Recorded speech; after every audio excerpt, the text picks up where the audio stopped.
La progression, c'est un marathon, pas un sprint. L'erreur que beaucoup de coureurs font, c'est de courir trop vite les séances faciles et de courir trop lentement les séances difficiles. Il y a 2 ans, je pensais que la seule façon de progresser en course à pied, c'était de finir chaque séance en nage et le cœur battant à, disons, à 190 battements par minute. Et aussi, l'illusion que j'avais, je pensais aussi que si je ne souffrais pas lors de mes séances d'entraînement, je ne progressais pas. Et les résultats sont tombés rapidement. J'ai enchaîné des records personnels pendant 3 semaines avant de passer 3 autres semaines sur mon canapé avec des douleurs atroces. Et ça, c'est le piège classique dans lequel tombent beaucoup de coureurs et beaucoup de monde. Aujourd'hui, en 2 ans de running, je cours déjà 10 km en 36 minutes et le semi-marathon en 1 heure et 21 minutes. Et le plus fou, c'est que j'ai atteint ce niveau en courant 80% du temps lentement, en m'ennuyant bien évidemment. Et c'est quelque chose qui généralement n'est pas facile à gérer pour les coureurs débutants ou même pour certains semi-professionnels, quoi.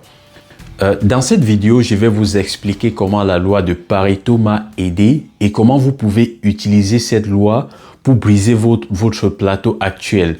Que vous visiez moins de 50 minutes, moins de 40 minutes ou moins de 35 minutes aux 10 km, cette vidéo est pour vous. Quand on débute la course à pied, on cherche de l'adrénaline. On veut voir des chiffres flatteurs sur Strava à chaque sortie et impressionner aussi les autres, bien évidemment. Mais voici la réalité du sport. Le corps n'est pas une machine linéaire. Ça se casse forcément à un moment.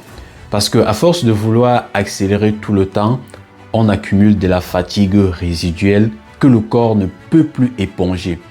Et par la suite, on stagne, car on ne travaille jamais ses fondations aérobies et surtout, on se blesse. On se blesse au final, quoi. L'erreur que beaucoup de coureurs font, c'est de courir trop vite les séances faciles et de courir trop lentement les séances difficiles parce qu'ils sont déjà épuisés jusqu'à l'os. Et généralement, c'est là qu'interviennent les plus grands athlètes mondiaux, des Kenyans aux champions d'ultra trail. Ils appliquent tous la loi de Pareto, généralement appelée la loi du 80-20. Les 80% du temps, c'est la base, l'endurance fondamentale. Courir à des allures où vous pouvez tenir une conversation sans être essoufflé ou même chanter sans être essoufflé. Et c'est à ce moment qu'on construit de la densité capillaire, de la résistance des tendons, des articulations et l'utilisation des graisses comme carburant.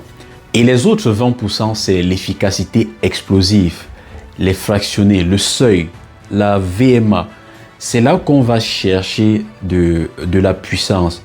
Mais attention, ces 20% ne sont efficaces que si les 80% de base sont déjà extrêmement solides. Sans base, votre pic des formes s'effondrera comme un château de cartes. Pour passer de blessé chronique à 36 minutes aux 10 km et 1h21 minutes au semi-marathon, j'ai dû changer 2 choses radicalement. Première chose, l'ego au vestiaire. J'ai accepté de courir à des allures qui me paraissaient assez lentes au début, mais c'est ce qui m'a permis d'augmenter mon volume kilométrique sans me casser le corps. Deuxième chose, du renforcement musculaire spécifique. Courir seul ne suffit pas. Et c'est là que beaucoup de gens se trompent en se disant que la course à pied est un sport très facile. On n'a pas besoin du renforcement. Ce qu'il faut faire, c'est juste courir. Mais non.